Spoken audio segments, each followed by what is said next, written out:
Hello everyone. देखिएगा, अपन ने last lecture में थर्मोकेमिस्ट्री स्टार्ट किया था और थर्मोकेमिस्ट्री में अपन पढ़ रहे थे हीट एंथैल्पी क्या होती है, एंथैल्पी ऑफ द रिएक्शन। ठीक है, हीट ऑफ फॉर्मेशन पढ़ा था, हीट ऑफ कंबंशन पढ़ा था, इन सब के बारे में अपन ने बात की थी। हीट ऑफ फॉर्मेशन और हीट ऑफ कंबंशन से रिलेटेड अपन ने प्रॉब्लम भी की थी। मैंने कहा था गिवन डेटा क्या उसके ऊपर फोकस होना चाहिए, न कि रिएक्शन के ऊपर। रिएक्शन तो जो भी रिएक्शन लिखोगे उसके लिए तो वो एंथैल्पी ऑफ द रिएक्शन होगी। हो सकती है वो हीट ऑफ फॉर्मेशन के बराबर बन जाए, हो सकता है वो हीट ऑफ कंबशन के बराबर बन जाए, और हो सकता है आगे जो रिएक्शन पढ़ने वाले उनके बराबर भी बन जाए। तो ये कोई बड़ा टास्क नहीं है। टास्क ये गिवन क्या है, गिवन के अकॉर्डिंग फॉर्मूला लगेगा। अगर फॉर्मेशन की गिवन है तो प्रोडक्ट माइनस रिएक्टेंट लगाना है, कंबशन की गिवन है तो रिएक्टेंट माइनस प्रोडक्ट लगाना है। ठीक है बात। आज कुछ क्वेश्चन हीट ऑफ कंबशन के और करते हैं। लास्ट क्लास में अपन ने 3-4 क्वेश्चन किए थे, आज करके फिर अपन आगे कनेक्टेड होते हैं। ठीक है, चले देखो सबसे फर्स्ट नंबर प्रॉब्लम देखो, सिंपल सिंपल सी प्रॉब्लम जैसे एग्जाम में पूछी जाती है।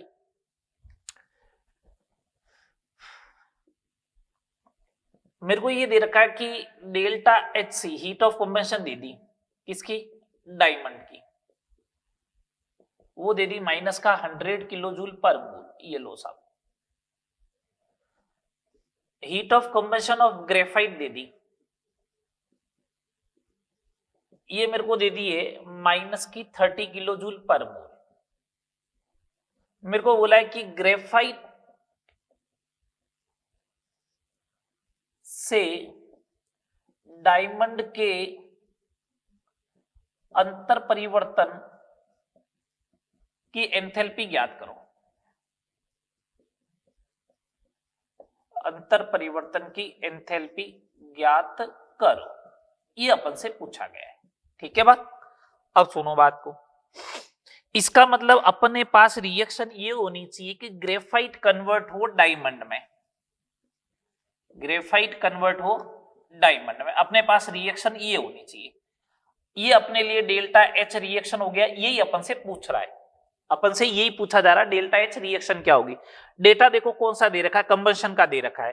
तो डेल्टा एच रिएक्शन या इंटर कन्वर्जन की जो होगी, heat of combustion of graphite minus heat of combustion of diamond. क्यों? क्योंकि कंबंशन की गिवन है तो रिएक्टेंट माइनस प्रोडक्ट लगेगा।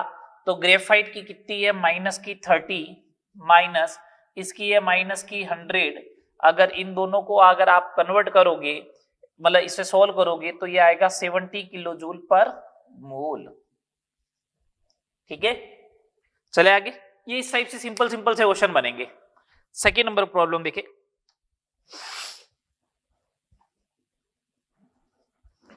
Hydrogen H2 cyclohexane and cyclohexene की दहन एंथैल्पी क्रमशः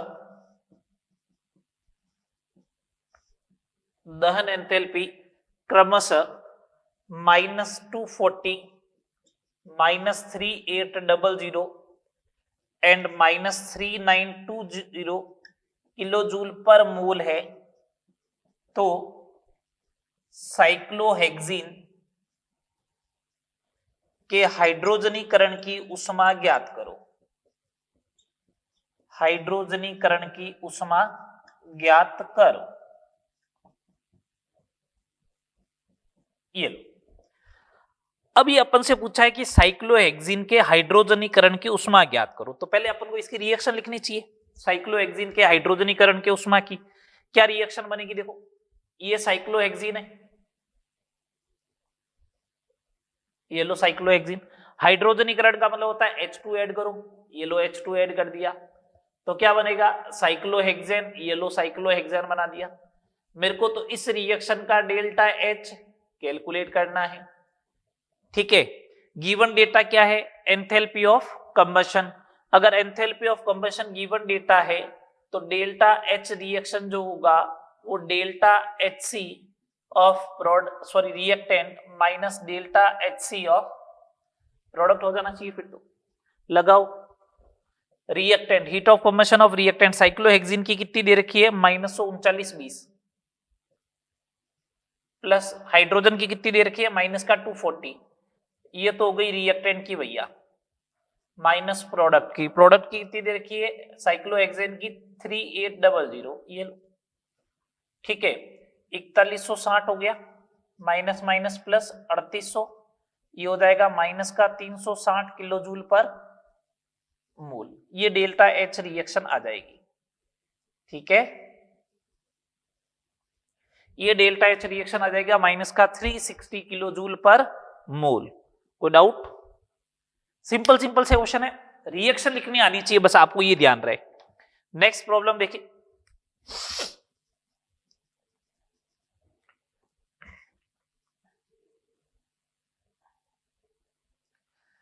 ग्लूकोज के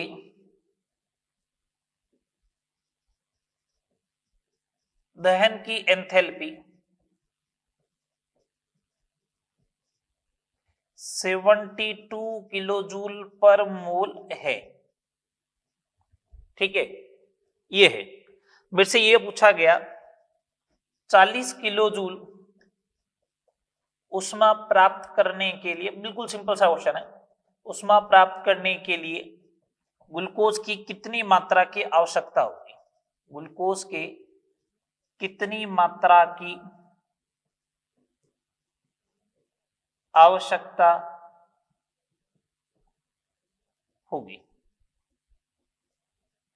ठीक है, ग्लूकोज के दहन की एंथैल्पी 72 किलो जूल पर मोल है। ठीक है ना, ग्लूकोज के दहन की एंथैल्पी कितनी है 72 किलो जूल पर मोल है।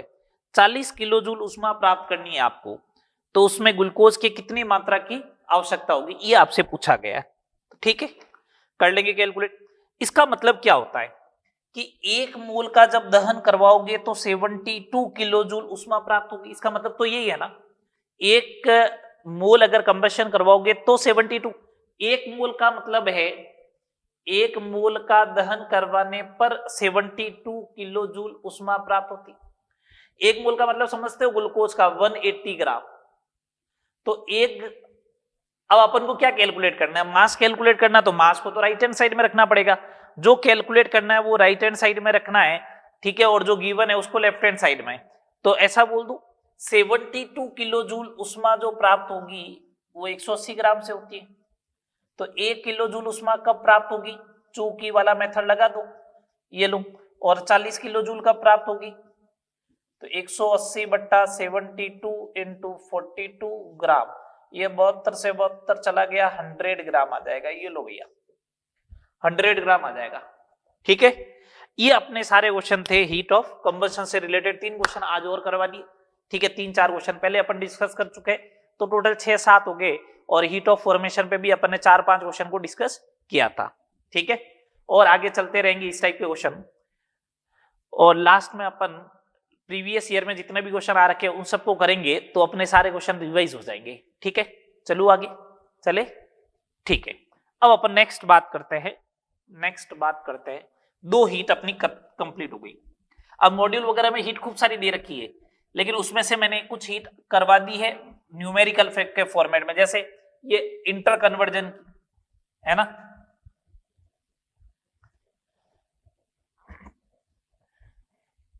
वो अपन लास्ट में देख लेंगे इनके न्यूमेरिकल से रिलेटेड।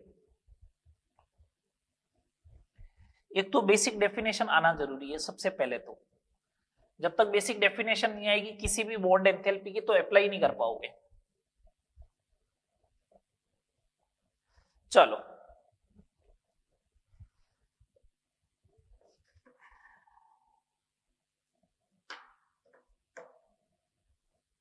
नेक्स्ट अपन बात करते हैं enthalpy of neutralization.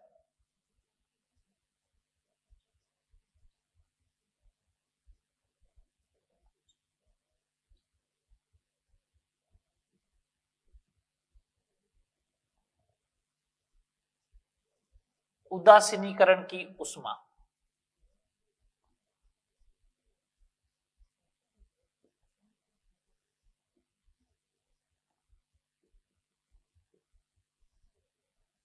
Enthalpy of neutralization, enthalpy of neutralization जिसे अपन कहते हैं उदासीनीकरण की ऊष्मा, उसके बारे में बात करते हैं। क्या होती है एंथैल्पी ऑफ न्यूट्रलाइजेशन? समझना बहुत इंपॉर्टेंट है ये। पहले डेफिनेशन की बात करते हैं, ठीक है, डेफिनेशन समझाता हूं, उसके बाद अपन इसके लॉजिकल अप्रोच की बात करेंगे और उसके बाद इसके न्यूमेरिकल बात करेंगे, ठीक है। क्या होती है समझना, 1 ग्राम तुल्यांक 1 ग्राम इक्विवेलेंट, मतलब एक इक्विवेलेंट होना चाहिए कुल मिला के। 1 ग्राम तुल्यांक अम्ल को 1 ग्राम तुल्यांक प्रबल सार से, प्रबल मतलब सार से उदासीनीकरण करवाने पर, पूर्ण उदासीनीकरण करवाने पर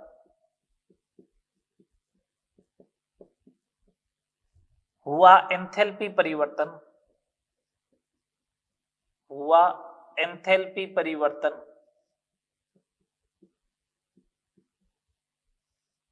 हुआ एंथैल्पी परिवर्तन उदासीनीकरण की ऊष्मा कहलाती है, उदासीनीकरण की ऊष्मा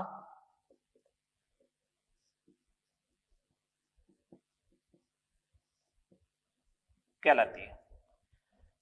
एक तुल्यांक एसिड होना चाहिए और एक तुल्यांक बेस होना चाहिए। 1 equivalent acid and 1 equivalent base जब आपस में रिएक्ट करते हैं और न्यूट्रलाइज होते हैं तो जितना एंथैल्पी चेंज होगा, जितनी ऊष्मा उत्सर्जित होगी, उसी को अपन क्या बोलेंगे, एंथैल्पी ऑफ न्यूट्रलाइजेशन। ठीक है बात, सुने बात को। जैसे एक इक्विवेलेंट स्ट्रॉन्ग एसिड को 1 इक्विवेलेंट स्ट्रॉन्ग बेस के साथ उदासीनीकरण करवाया जाए तो माइनस की 13.7 किलो कैलोरी हीट रिलीज होती है या माइनस का 57.3 किलो जूल हीट रिलीज होती है। इसी को अपन बोलते हैं enthalpy of neutralization of strong acid strong base. जैसे आपने HCl लिया 1 इक्विवेलेंट प्लस 1 इक्विवेलेंट अगर आपने NaOH लिया, अगर ये रिएक्शन करता है तो बनता है NaCl प्लस वाटर बनेगा। तो इसका अगर 1 इक्विवेलेंट हो, इसका 1 इक्विवेलेंट हो तो यहाँ पे हीट रिलीज होगी माइनस की 13.7 किलो कैलोरी। ठीक है, अब सुनना, ये स्ट्रॉन्ग एसिड है, ये स्ट्रॉन्ग बेस है। अगर ये स्ट्रॉन्ग एसिड है तो ये H प्लस देगा प्लस Cl माइनस देगा, आयन में डिसोसिएट होगा। ये Na plus plus OH minus में डिसोसिएट होगा। NaCl भी स्ट्रॉन्ग इलेक्ट्रोलाइट है, H2O वीक इलेक्ट्रोलाइट है तो डिसोसिएट होगा ही नहीं। तो Na प्लस और Cl माइनस से Na प्लस और Cl माइनस गया, H plus plus OH minus convert हो गया किसमें, H2O में। तो डेल्टा H न्यूट्रलाइजेशन की कितनी बन गई, माइनस का 13.7 किलो कैलोरी। मैं तो एक वर्ड ऐसे भी बोल सकता हूं, मैं एक वर्ड ऐसे भी बोल सकता हूं कि H प्लस और OH माइनस, अगर H प्लस और OH माइनस से 1 मोल H2O का फॉर्मेशन हो, या ऐसा बोलूं 1 मोल H प्लस जब 1 मोल OH माइनस के साथ रिएक्शन करता है तो माइनस का 13.7 किलो कैलोरी हीट रिलीज होगी। सिंपल सी बात है। कोई कहता है कि ये heat of formation of water है, मैंने कहा नहीं, heat of formation of water तो नहीं हो सकता है। अगर वाटर का फॉर्मेशन होना चाहिए था तो H2 और O2 से बनना चाहिए, वो तो नहीं है ना।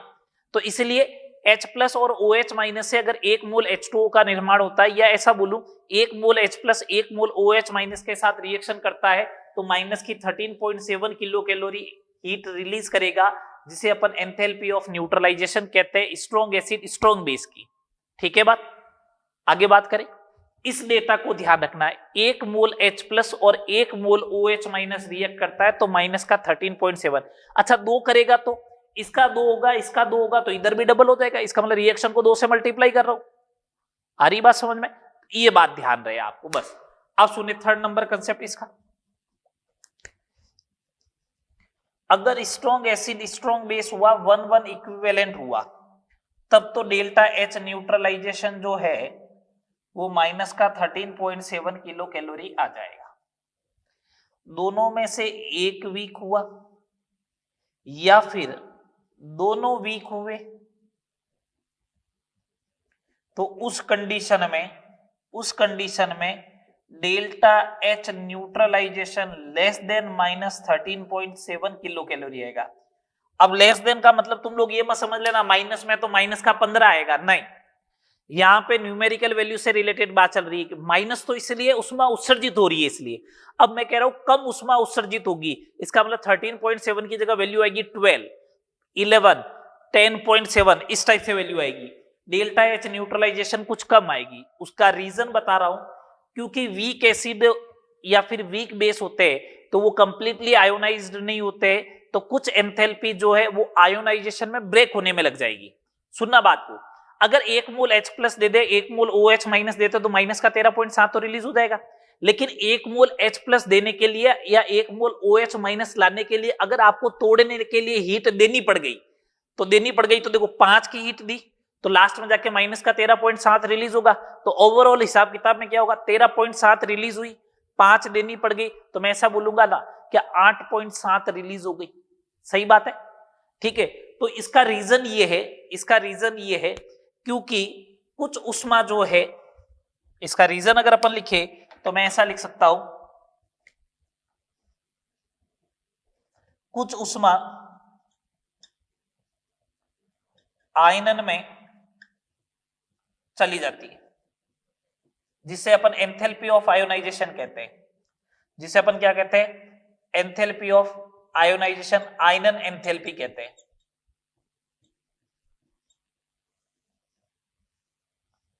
जिसे अपन आयनन एंथैल्पी कहते हैं। तो ओवरऑल हिसाब किताब में ये होगा कि डेल्टा एच न्यूट्रलाइजेशन जो बनेगा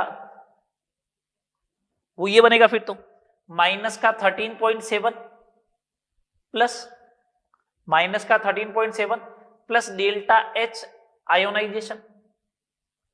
आयोनाइजेशन देनी पड़ेगी तो पॉजिटिव साइन आएगा। तो जब ओवरऑल हिसाब किताब किया जाएगा तो मैं कह रहा हूं लास्ट में तो 13.7 रिलीज करेगा ही करेगा, 1 मोल H प्लस पूरा मिलते ही। लेकिन पहले आपने तोड़ने के लिए 3 दे दी तो प्लस का 3 करोगे तो ओवरऑल माइनस का 10.7 बच गया। ये 10.7 माइनस का होगा, वही तो एंथैल्पी ऑफ न्यूट्रलाइजेशन होगा। तो ये एक फॉर्मूला अपने पास तैयार हो गया, देख लो। मैंने आपको समझा के फिर फॉर्मूला डिराइव किया है, बात आ रही समझ में? जहां जरूरत पड़ेगी उसको ये आप अप्लाई कर देंगे, ठीक है। एक बात ध्यान रखना, इंपॉर्टेंट बात है, HF की जब रिएक्शन करवाते हैं अपन, HF की स्ट्रॉन्ग बेस के साथ जो है डेल्टा H न्यूट्रलाइजेशन जो है वो greater than minus 13.7 kilo calorie प्राप्त होती है। दो क्यों? माइनस 13.7 से ज्यादा किसी की नहीं है, बस एक HF की। उसका रीजन सुनना, जब लास्ट में ये Na प्लस बने, Cl माइनस बने, तो इस Cl माइनस को कौन सराउंडेड करके रखता है? वाटर, हाइड्रोलाइसिस होता है। F माइनस का आकार सबसे छोटा है, सबसे छोटा एनायन है केमिस्ट्री का, तो F माइनस का आकार सबसे छोटा है तो इसका हाइड्रेशन सबसे ज्यादा होगा, और हाइड्रेशन होने पर, जल योजन होने पर ऊर्जा और उत्सर्जित होती है, तो ऊर्जा उत्सर्जित होगी तो माइनस 13.7 से ज्यादा आएगी। उसका रीजन F माइनस के छोटे आकार के कारण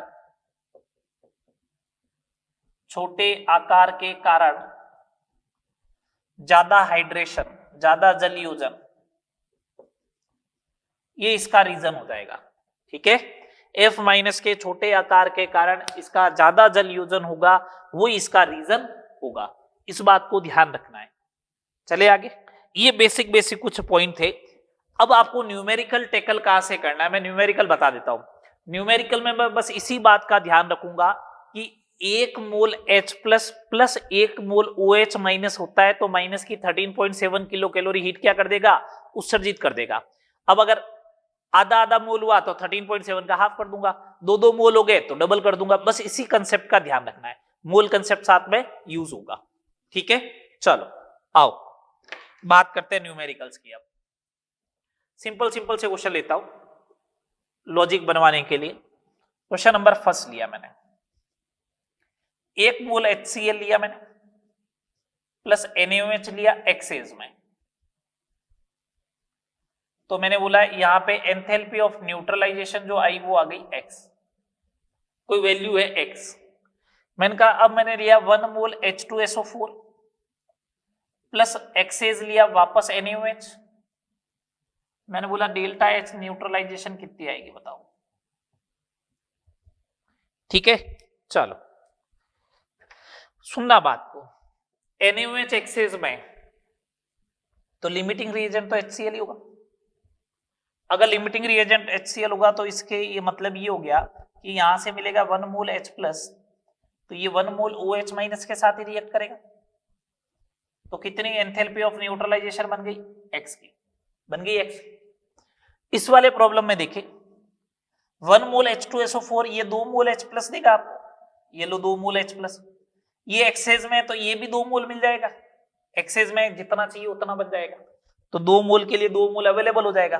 तो यहां पे डेल्टा H न्यूट्रलाइजेशन जो होगी वो बन जाएगी 2x। बोलो कितनी आ जाएगी? 2x आ जाएगी। समझ में आ रहा है प्रॉब्लम? ये सिंपल सी प्रॉब्लम है। चलो अगला क्वेश्चन देखिए।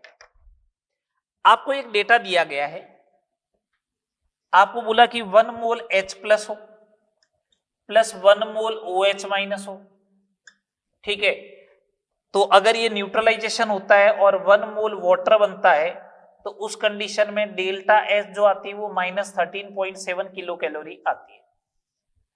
ये लो, अब मैं आपको कुछ केस दे रहा हूं, उसमें आपको एंथैल्पी चेंज बताना है, ठीक है। निम्न परिवर्तन में एंथैल्पी परिवर्तन ज्ञात करो। एक तो तरीका ये हो सकता है कि मैं आपको डायरेक्टली मोल दे दूं, 0.25 मोल HCl है और 0.25 मोल NaOH है। ये लो, पहला केस ये दिया, तो ये क्या तरीका रहेगा? 0.25 से 0.25 H प्लस मिल जाएगा, ये लो।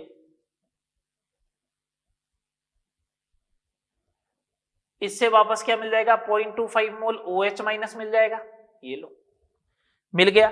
0.25 मोल H प्लस से 0.25 मोल H प्लस मिल गया HCl से, 0.25 मोल NaOH से 0.25 मोल OH माइनस मिल गया।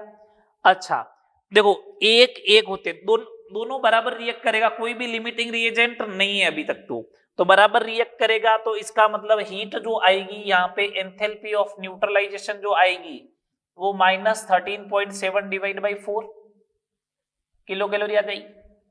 बात समझ में आ रही है या नहीं आ रही है? एक मोल से दोनों का एक एक मोल रिएक्ट करता है तो आता है कितना? -13.7।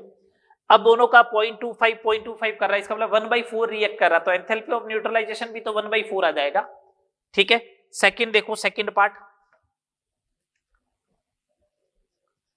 0.4 मोल HCl है प्लस 0.25 मोल NaOH है। अब बताओ, तो मैंने कहा कि पॉइंट अगर 25 मोल है, ये 0.4 मोल HCl है, तो यहां से 0.4 मोल ही आपको H प्लस मिलेगा, इधर से 0.25 मोल ही OH माइनस मिलेगा। लिमिटिंग रिएजेंट इस बार OH माइनस होगा, इसका मतलब रिएक्शन तो 0.25 मोल की तो होगी। अगर 0.25 मोल की हुई तो डेल्टा H न्यूट्रलाइजेशन तो अभी भी -13.7 डिवाइड बाई 4 किलो कैलोरी ही आएगा, ठीक है। बोलिए थर्ड नंबर पार्ट देखिए इसका। थर्ड नंबर पार्ट देखिए, अगर मेरे को इधर दे दिया 0.25 मोल HCl दे दिया प्लस 0.2 मोलर बेरियम हाइड्रोक्साइड दे दिया, ये लो। अब सुनना बात को, 0.25 मोल HCl है तो यहां से H प्लस तो वापस उतना ही मिलेगा, 0.25 मोल ही मिलेगा, ये लो। और इससे मिल जाएगा अपना 0.4 मोलर OH माइनस मोल, ये मोल कर देना भैया ना, डबल मिलेगा ना, बेरियम हाइड्रोक्साइड में 2 OH होते हैं तो डबल मिल गया। अब बताओ लिमिटिंग रिएजेंट कौन हुआ? H plus. कितना मोल रिएक्ट होगा? 0.25 मोल रिएक्ट होगा। अगर 0.25 मोल रिएक्ट होगा इसका मतलब फाइनल में वापस डेल्टा H न्यूट्रलाइजेशन कितनी बनेगी? -13.7 डिवाइड बाई 4 किलो कैलोरी। आ रही है बात समझ में कि नहीं आ रही है? ठीक है, और आगे देखिए, और केस देखते हैं अभी तो।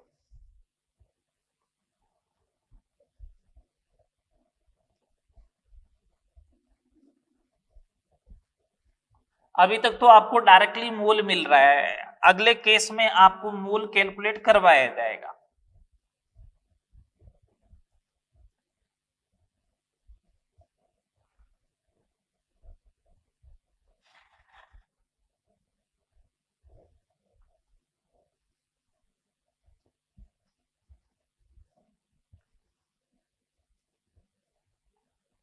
यही केस चल रहे थे। चलो डी पार्ट देखो, इसका डी पार्ट देखो,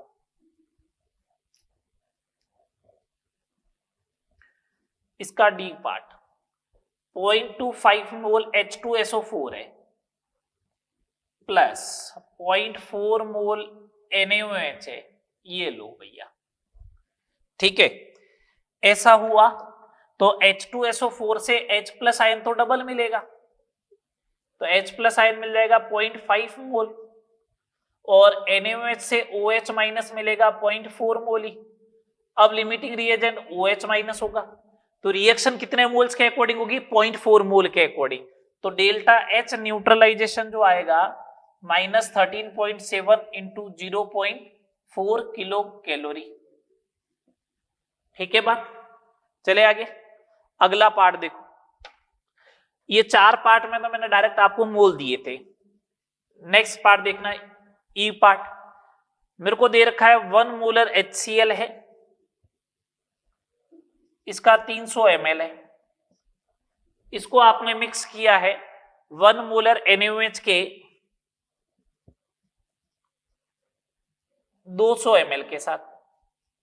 तो एक काम करो, पहले मोल कैलकुलेट कर लो, मिली मोल, मोल जो भी बोल रहे हो। यहां से मोल कैलकुलेट करने का तरीका क्या होता है? m into V. m into V क्या, तो 300 मिली मोल आएंगे, मतलब 0.3 मोल H प्लस आएगा। ये लो, यहां से OH कितना आ जाएगा? 0.2 मोल OH माइनस आएगा, ये लो। लिमिटिंग रिएजेंट कौन होगा? ये होगा। कितने मोल की रिएक्शन होगी?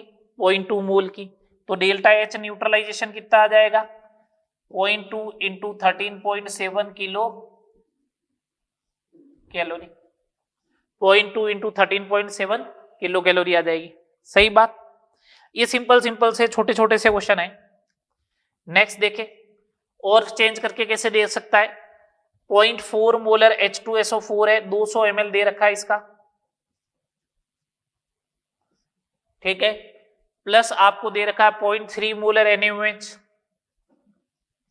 इसका भी 200 ml दे रखा है, ठीक है। मिलीमोल कैलकुलेट कर लो, सिंपल सा तरीका ये रहेगा। मिलीमोल कितने हो गए इसके? अब H प्लस आयन कैलकुलेट करना है, H प्लस के मिलीमोल कैलकुलेट करने, ध्यान रखना भैया। 0.4 H2SO4 से H प्लस मिलता है 2 इंटू यहां से मिल गया 0.2, यही बात हुई। ये हो गया 8 और 16 0.16, सही क्या गलत? सही है। और इधर से मिलीमोल जो आएंगे OH माइनस के 0.3 इंटू 0.2 0.06, सही है क्या? हाँ, अगर सही है तो ये 0.06 है, तो लिमिटिंग रिएजेंट ये हो गया, तो डेल्टा H न्यूट्रलाइजेशन जो बनेगी वो 0.06 इंटू -13.7 किलो कैलोरी। ये माइनस में बनेगा भैया, समझ में आ रही है बात? ये सारी अपने बात हो गई। ये इस टाइप से कैलकुलेट कर लोगे, बोलो हो जाएगा कैलकुलेट? क्या नहीं कर पाओगे? ठीक है, चले आगे। चलो थर्ड नंबर प्रॉब्लम पे बात करते हैं आगे। थर्ड नंबर प्रॉब्लम पे बात करते हैं।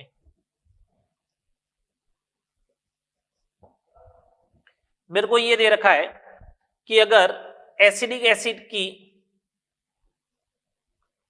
1 मोल एसिडिक एसिड के को NaOH के साथ पूर्ण उदासीनीकरण करवाने पर, NaOH के साथ पूर्ण उदासीनीकरण करवाने पर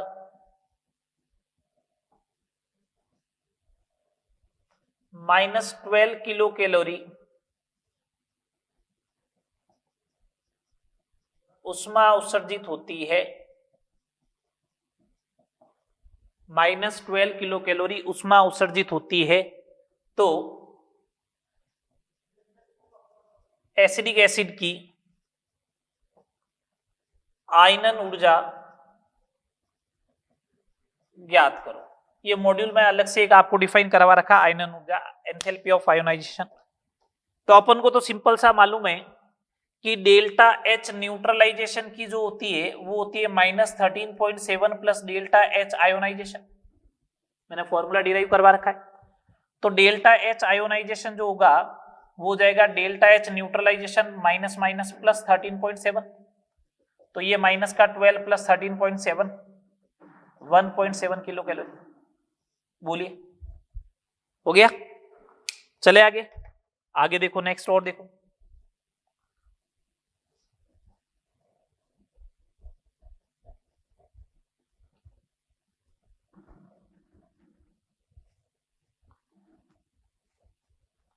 क्या दे रखा है नेक्स्ट?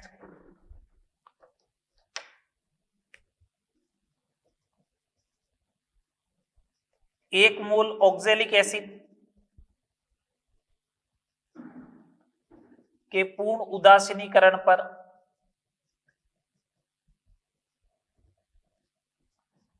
-25 किलो कैलोरी उष्मा उत्सर्जित होती है।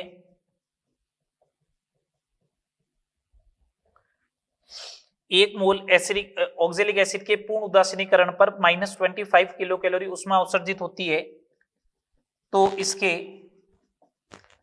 आयनन की एंथैल्पी ज्ञात करो। एक बात देखना,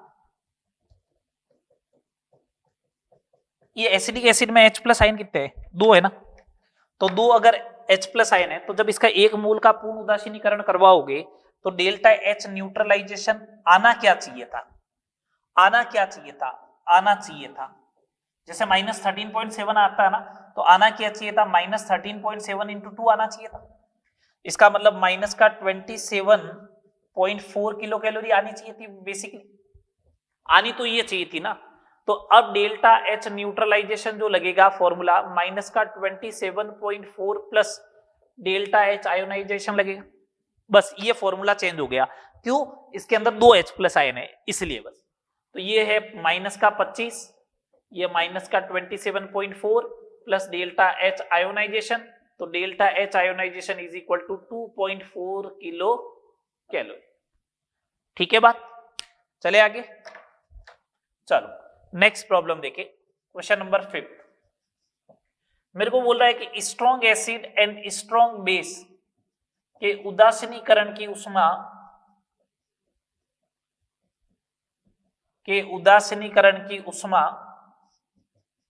-50 किलो कैलोरी है। ठीक है, अब अपन को बोल रहा है एक weak acid and strong base के उदासीनीकरण की उष्मा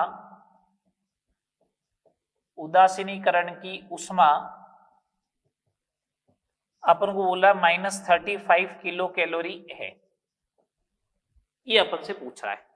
ठीक है, ओके बात। Weak acid and strong base के उदासीनीकरण की उष्मा -35 किलो कैलोरी है, तो अपन से पूछ रहा है वीक एसिड का प्रतिशत आयनन ज्ञात करो।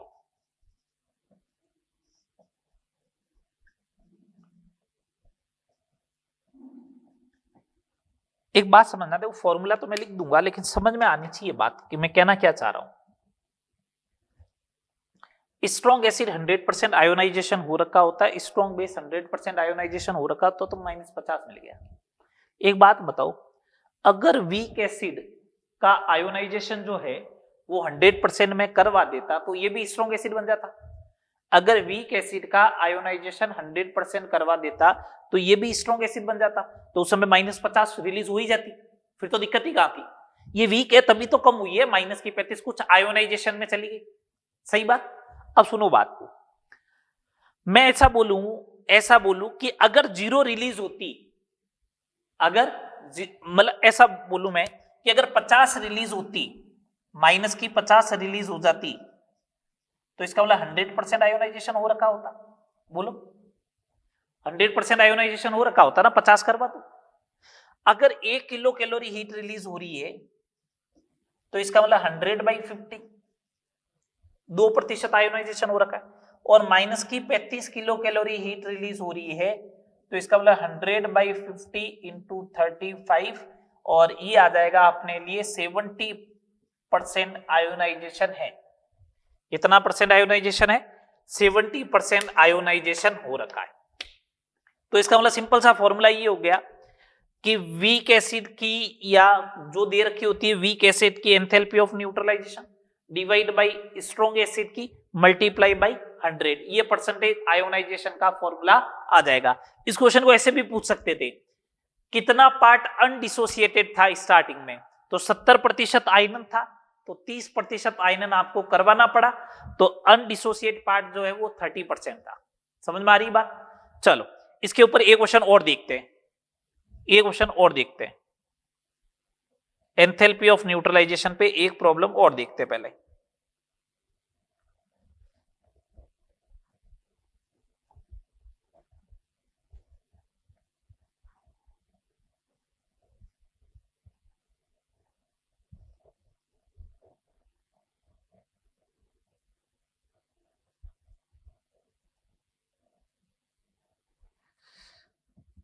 Next problem number 6। एक एसिड है HA, इसके स्ट्रॉन्ग बेस के साथ न्यूट्रलाइजेशन की रिएक्शन -51 किलो जूल है। एक एसिड है HB, स्ट्रॉन्ग बेस के साथ delta H neutralization -41 kilo joule है। ठीक है, आपसे कुछ चीजें पूछी जा रही है, ठीक है, स्टेटमेंट लिखे हुए आएंगे और पूछा जाएगा कौन कौन से स्टेटमेंट करेक्ट है या इनकरेक्ट है। मैं देखो इनसे क्या क्या कंक्लूजन निकाल सकता हूं। अगर ये माइनस का 57.3 नहीं हुआ, इसका मतलब वीक है, ये भी वीक है, HA एंड HB दोनों वीक है, बोथ आर वीक एसिड। ये तो बात समझ में आ रही है, दोनों वीक एसिड होने चाहिए, बोथ आर वीक एसिड। दोनों के दोनों कैसे एसिड हो गए? वीक एसिड हो गए। बात क्लियर? चलो सेकंड नंबर बात देखें, अगर HA और HB दोनों वीक है, जितना ज्यादा वीक होगा ना उतना ही एंथैल्पी ऑफ न्यूट्रलाइजेशन कम आएगी। तो इनका एसिडिक नेचर की बात करूं, एसिडिक स्ट्रेंथ की मैं अगर बात करूं तो HA ज्यादा एसिडिक है as compare to HB। HA is greater than HB है, तो इनके pKa के ऑर्डर की बात करें, या ये तो एसिडिक स्ट्रेंथ का या Ka का ऑर्डर था, pKa के ऑर्डर की बात करोगे तो HB का ज्यादा है। pH बात करूं एट सेम कंसंट्रेशन सेम रखता हूं, तो जो वीक होता है उसकी pH हमेशा ज्यादा आती है, तो HB की pH ज्यादा आएगी। बोलो, ये स्टेटमेंट निकल के आएंगे, acidic strength means K, pK and pH के ऑर्डर ही आएंगे। ये कंक्लूजन निकल के सामने आ सकता है इस क्वेश्चन से रिलेटेड। तो आपको समझ में आया? ठीक है, एंथैल्पी ऑफ न्यूट्रलाइजेशन क्या होती है? 3 एंथैल्पी अपन ने पढ़ ली। एंथैल्पी ऑफ आयोनाइजेशन ही साथ में हो गई। लास्ट में मैं बता दूंगा मॉड्यूल के अंदर ये दे रखी, अपन ने इसको कहां पे कहां पढ़ा था। ठीक है, चलो अब नेक्स्ट अपन बात करते हैं बॉन्ड एंथैल्पी की। किसकी बात करते हैं? बॉन्ड एंथैल्पी की।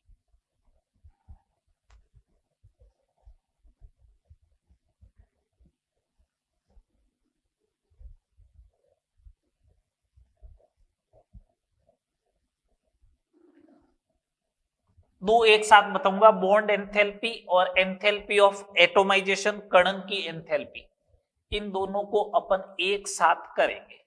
ठीक है, ये दोनों एक जैसी है। ठीक है, नेक्स्ट हेडिंग लगाओ, बॉन्ड एंथैल्पी। बहुत सिंपल सिंपल से क्वेश्चन बनते हैं, इसके करने का तरीका बहुत सिंपल है। बॉन्ड एंथैल्पी, बंध ऊर्जा। अब ये दो टाइप से डिफाइन होती है।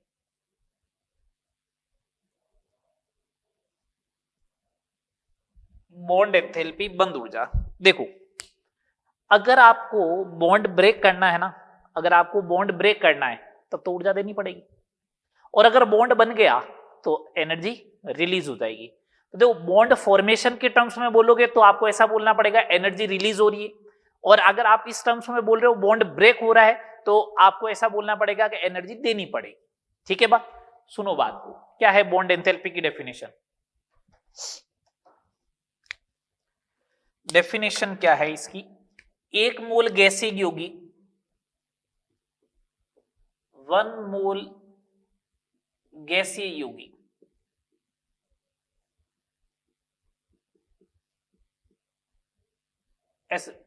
1 मोल गैसीय यौगिक लिया आपने,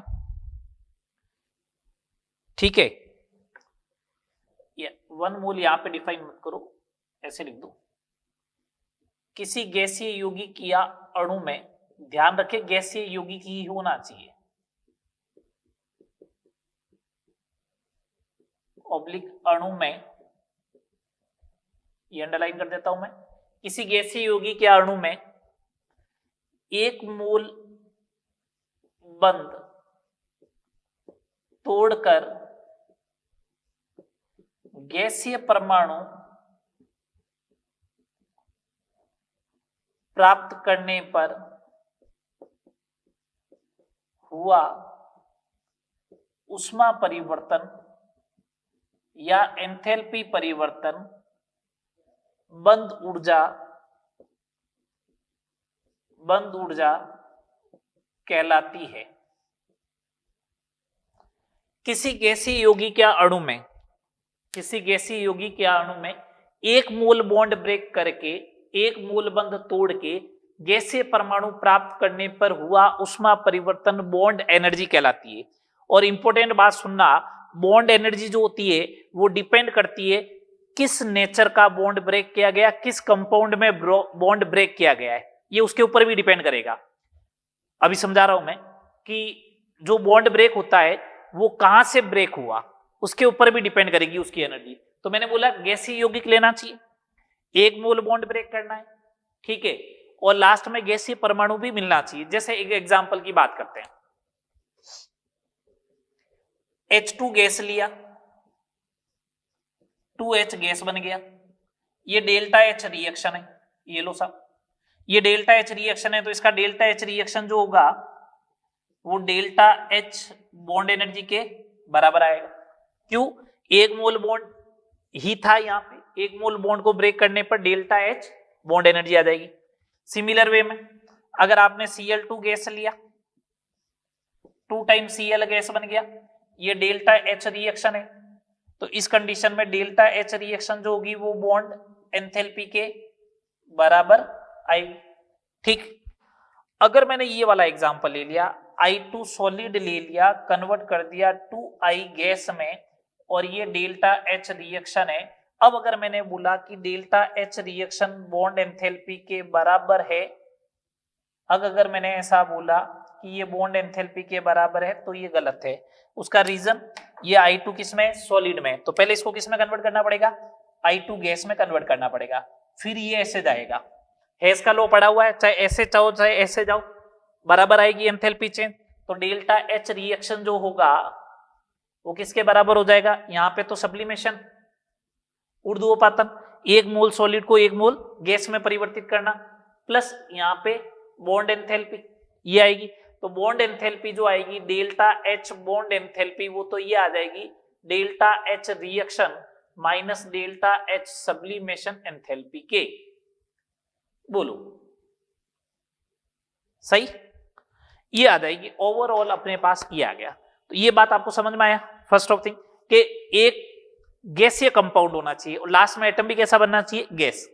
ठीक है, ये तो डायरेक्ट आ गई बॉन्ड एंथैल्पी। एक एग्जांपल और देखना, ये CH4 है गैस में, C गैस बन गया प्लस 4H गैस बन गया।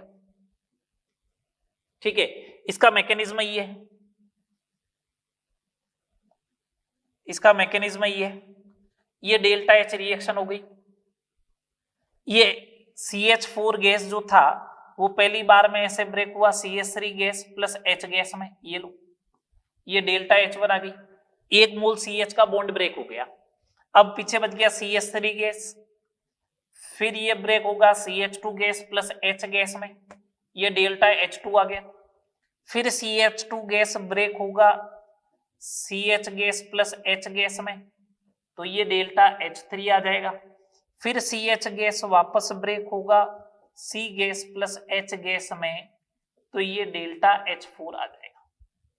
हेस का लॉ अगर अपन अप्लाई करें तो अपन को ये समझ में आ रहा है डेल्टा H रिएक्शन जो होगी वो आएगी delta H1 plus delta H2 plus delta H3 plus delta H4। इस डेल्टा H रिएक्शन को बॉन्ड डिसोसिएशन एंथैल्पी भी बोलते हैं। बॉन्ड डिसोसिएशन एंथैल्पी का मतलब 1 मोल कंपाउंड में जितने भी बॉन्ड है उन सबको ब्रेक कर दो, उसे बोलते हैं बॉन्ड डिसोसिएशन एंथैल्पी। तो डेल्टा एच रिएक्शन ये आया। तो यहाँ पे 4 CH के बॉन्ड ब्रेक हुए, तो मेरे को अगर bond enthalpy of CH bond बोलेगा तो वो एवरेज आएगी। क्या आएगी? एवरेज आएगी। और वो किसके बराबर आएगी? Delta H1 plus delta H2 plus delta H3 plus delta H4 divide by 4। इस अकेले को नहीं बोलूंगा, ठीक है ना, इस अकेले को CH बॉन्ड की एंथैल्पी नहीं बोलूंगा क्योंकि हर केस में अलग अलग आएगी। तो इसलिए bond enthalpy of CH bond जो आएगी वो delta H1 plus delta H2 plus delta H3 plus delta H4 divide by 4 आ जाएगा। समझ में आई बात? अभी देखेंगे इसके न्यूमेरिकल। ये बेसिक आइडिया समझ में आया ना, बॉन्ड एंथैल्पी होती क्या है। ठीक, अब अपन बात करते हैं हीट ऑफ एटोमाइजेशन, कणन की enthalpy. Heat of atomisation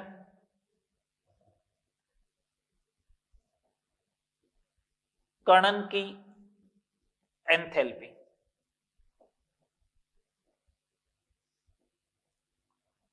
heat of atomisation कणन की एंथैल्पी क्या होती है? सुनना, डेल्टा एच ए से रिप्रेजेंट करते हैं, एटोमाइजेशन का मतलब एक एटम बनाना है आपको, ठीक है। एक मोल किसी यौगिक को, चाहे सॉलिड हो चाहे लिक्विड हो, किसी में हो, एक मोल किसी यौगिक को गैसीय परमाणु में परिवर्तित करने पर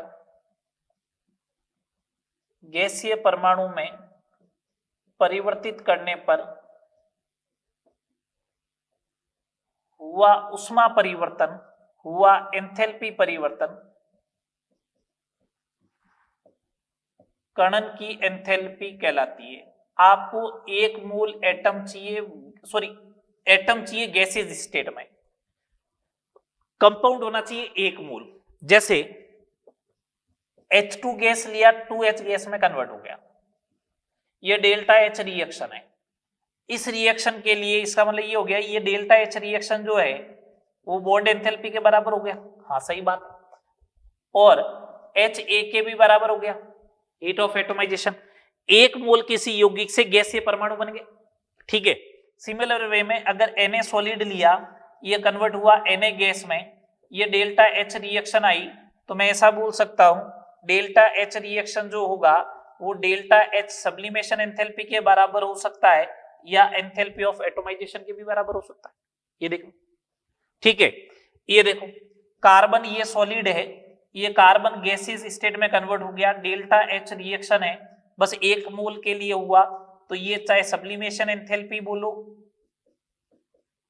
या फिर एंथैल्पी ऑफ एटोमाइजेशन बोलो, एक ही बात। समझ में आ रही है बात? ये बेसिक आइडिया रहेगा कणन की एंथैल्पी। चाहे कणन की एंथैल्पी लगाओ, कणन की एंथैल्पी बॉन्ड एंथैल्पी के बराबर होती है कभी कभार, ठीक है। ये बेसिक आइडिया रहेगा। अब देखते हैं अपन इनसे रिलेटेड न्यूमेरिकल्स को करें।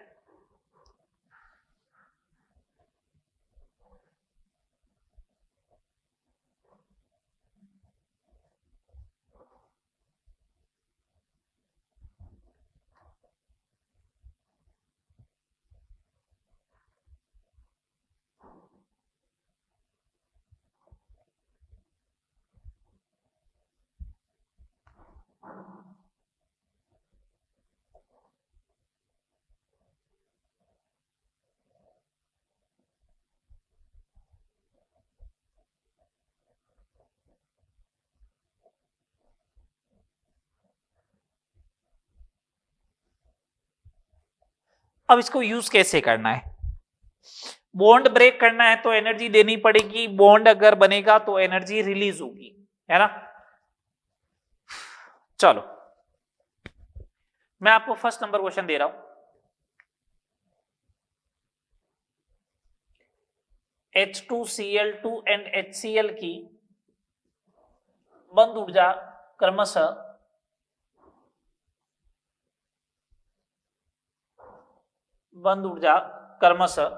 क्या क्या दे रखी है अपन को दे रखी है 250 एंड 160 किलो जूल पर मोल है। तो HCl के निर्माण की या संभवन की एंथैल्पी ज्ञात करो। अब पूछ रहा तो संभवन की एंथैल्पी, मैंने कहा ना पूछता है उससे अपन को कोई लेना देना नहीं होता, वो तो अपने लिए क्या होती है, एंथैल्पी ऑफ द रिएक्शन होती है, सिंपल सी बात ये है। तो मेरे को एक इक्वेशन लिख दो, इसका निर्माण की इक्वेशन लिखो, ये लो, ये पूछा है तो मेरे लिए तो ये डेल्टा एच रिएक्शन हो गया, ठीक है। अब सुनो, एक साइड में प्लस लिख देता हूं, एक साइड में नेगेटिव लिख देता हूं। प्लस का मतलब जो तोड़ने के लिए देनी पड़ेगी, बॉन्ड ब्रेक होगा उसके लिए एनर्जी देनी पड़ेगी। H2 का आधा मोल ब्रेक हुआ है तो 200 होती है, तो 200 मल्टीप्लाई बाई हाफ ये देनी पड़ेगी। Cl2 का आधा मोल बॉन्ड ब्रेक हुआ है तो 50 मल्टीप्लाई बाई हाफ ये तो देनी है। HCl का एक मोल बना है तो 160 की एनर्जी रिलीज हुई है तो नेगेटिव में आ गया, ठीक है। ये हो गया 100 और 125, 125 देनी पड़ गई प्लस में और 160 रिलीज हो गई माइनस में। ओवरऑल हिसाब किताब कर दो तो डेल्टा एच रिएक्शन आ जाएगा 125 minus 160 is equal to minus का 35 किलो जूल पर मोल। मैं तो सिंपल सा ये बोलता हूं हिसाब किताब करना है, ठीक है। जो बॉन्ड ब्रेक होता है, क्रियाकारक के बंध टूटते हैं, उत्पाद के बॉन्ड बनते हैं, तो उसके अकॉर्डिंग आप चेक कर लो। अब आपको चाहिए कि नहीं सर ये हमें समझ में नहीं आता है, तो डेल्टा एच रिएक्शन का एक फॉर्मूला बता देता हूं। बॉन्ड एंथैल्पी जब गिवन हो तो reactant minus bond enthalpy product लगा देना, ये लो आपका काम हो जाएगा, आपका काम हो जाएगा, सेम आंसर आएगा अभी भी, ठीक है।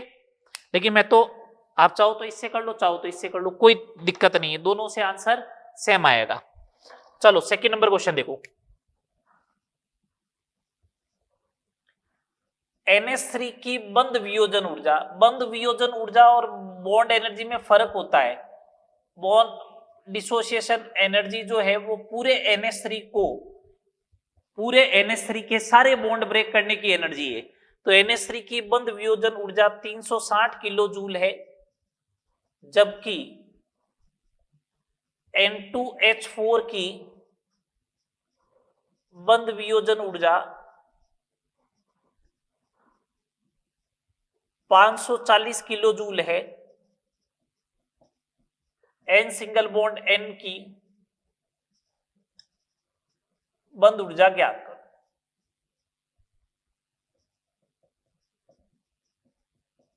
बहुत सिंपल सा क्वेश्चन है, देखो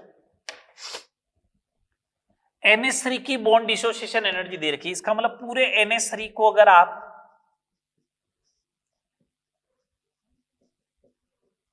इसमें कन्वर्ट करोगे तो ये डेल्टा एच रिएक्शन जो दे रखी है बॉन्ड डिसोसिएशन एनर्जी वो 360 है। तो एक बात बताओ, अमोनिया में 3 NH के बॉन्ड थे, तो NH बॉन्ड की जो एनर्जी आएगी वो कितनी आ गई, 360 डिवाइड बाई 3, 120 किलो जूल आ गई पर मोल की, ये लो। अब ये N2H4 है, तो N2H4 है तो इसमें ये है,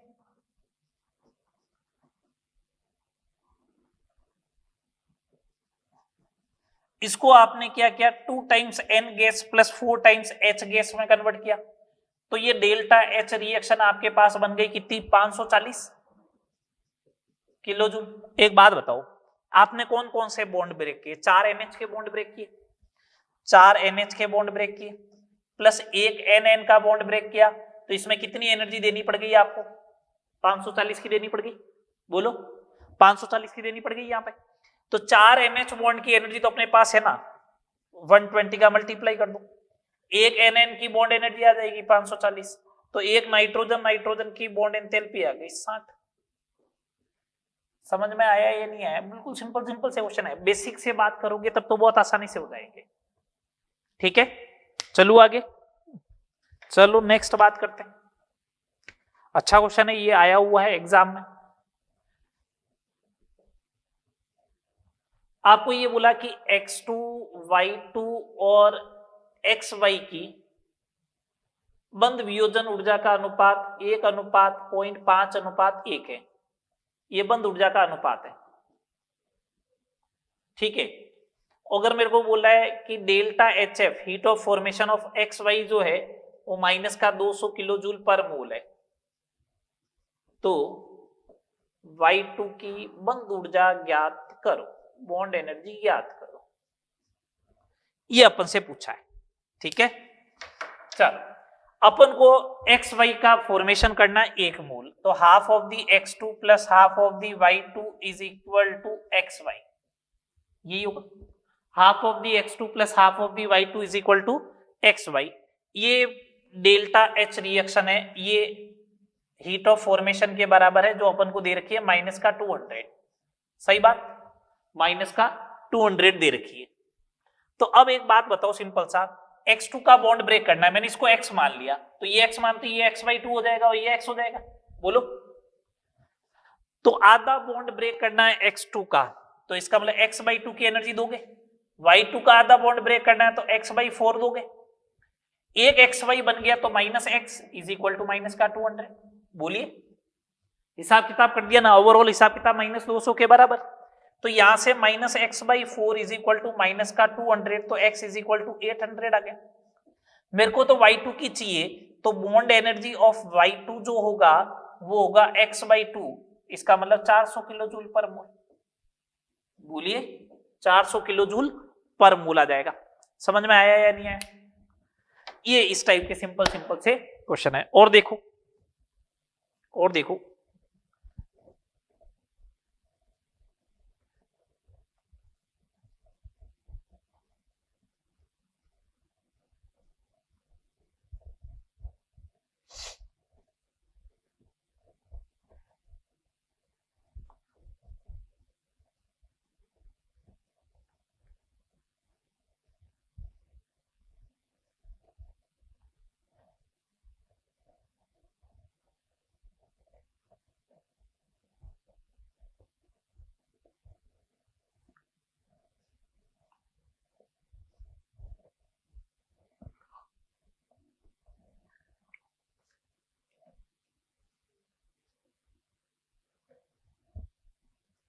चलिए क्वेश्चन नंबर 4। एक रिएक्शन दे रखी है C2H2 प्लस HCl कन्वर्ट होगा CH2H, ये इसकी अपन को बोला डेल्टा H रिएक्शन ज्ञात करो। ये गिवन डेटा क्या है? गिवन डेटा क्या है? बॉन्ड एनर्जी दे रखी है CH बॉन्ड की, वो दे रखी है अपन को 415 kilo joule per mole. Bond energy अपन को दे रखी है C सिंगल बॉन्ड C की, वो दे रखी 348 kilo joule per mole. Bond energy दे रखी है C डबल बॉन्ड C की 615 kilo joule per mole. Bond energy of दे रखी है HCl की, वो दे रखी है अपन को 430 किलो जूल पर मोल।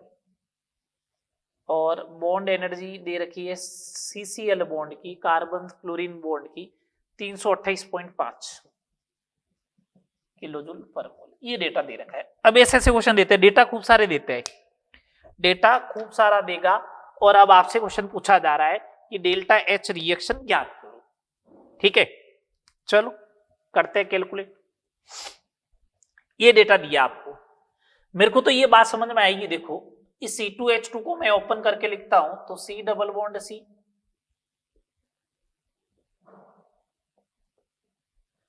मैं तो हिसाब किताब ये करने वाला हूं, ये प्लस है ये माइनस है भैया। ठीक है, अब आप चाहो तो सारी लगा देना, bond energy of reactant minus bond energy of product. मैं तो इससे हिसाब किताब कर रहा हूं प्लस और माइनस के हिसाब से। C डबल बॉन्ड C वाला बॉन्ड ब्रेक हो गया, हो गया ब्रेक। चलो ब्रेक हो गया तो ये 615 लगेगी।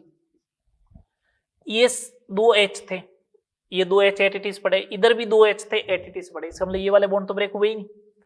HCl वाला बॉन्ड ब्रेक हो गया 432, बस ये आ गई अपनी।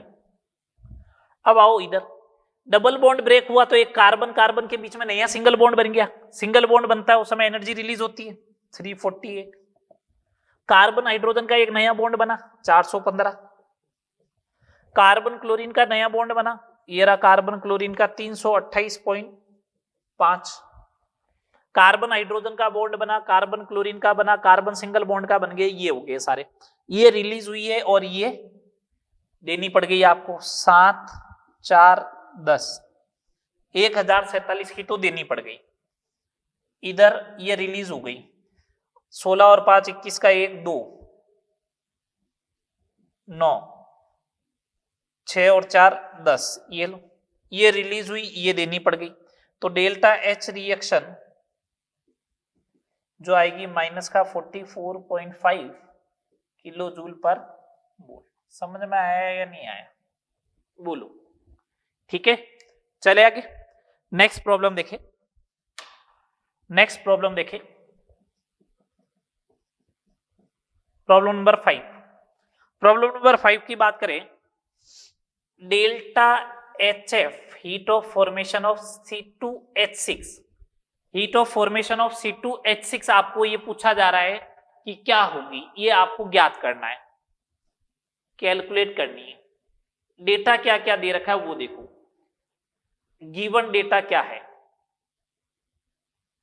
बॉन्ड एंथैल्पी दे रखी है, किस किस के बारे में दे रखी है, C डबल बॉन्ड C की दे रखी है x1 kilo joule per mole,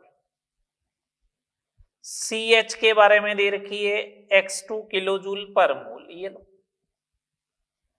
bond energy of HH दे रखी है x3 किलो जूल पर मोल, और सब्लिमेशन एंथैल्पी ऑफ कार्बन दे रखी है x4 किलो जूल पर मोल। आपको मालूम है कि अगर बॉन्ड एनर्जी का डेटा लगाना है, अगर बॉन्ड एनर्जी का डेटा लगाना चाहते हो, बॉन्ड एनर्जी का अगर डेटा लगाना चाहते हो, तो उस कंडीशन में गैसियस तो होना चाहिए कंपाउंड, और गैसियस ही बनने चाहिए एटम। ठीक है, इस कंसेप्ट का अपन ध्यान रखेंगे। मेरे को तो हीट ऑफ फॉर्मेशन कैलकुलेट करनी है, तो मैंने कहा हीट ऑफ फॉर्मेशन तो ऐसा होगा, 2 कार्बन ले लो सॉलिड स्टेट में, मतलब ग्रेफाइट होने चाहिए, प्लस 3H2 होना चाहिए गैसियस स्टेट में, प्लस C2H6 बनेगा गैसियस स्टेट में, ये डेल्टा HF होगी। ये तो मेरे को कैलकुलेट करनी है,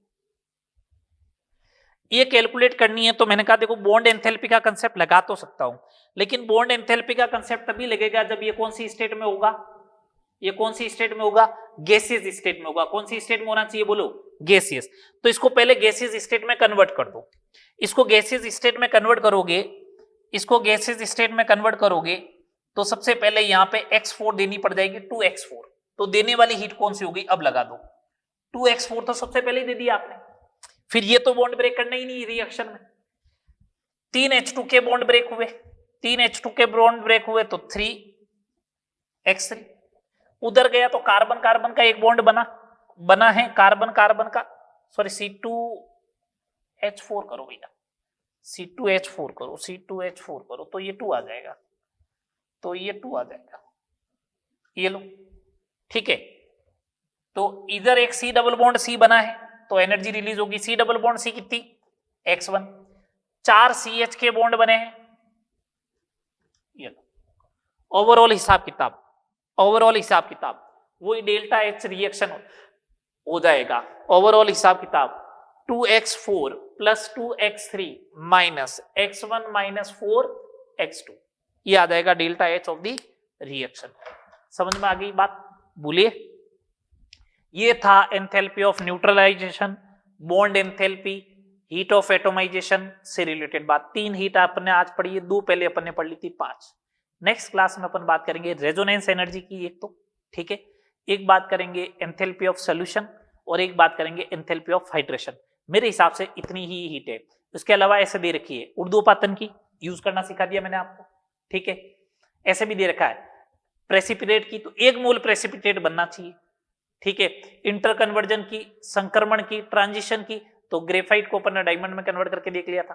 फेज कन्वर्जन की, H2O लिक्विड को H2O गैस में पहले ही बार में क्वेश्चन करवा दिया था, एंथैल्पी ऑफ, जब हीट ऑफ द एंथैल्पी पढ़ रहे थे तो, ठीक है, एंथैल्पी ऑफ द रिएक्शन पढ़ रहे थे तो। सारी बातें क्लियर, यहां तक करें, मिलते हैं नेक्स्ट लेक्चर में, ओके।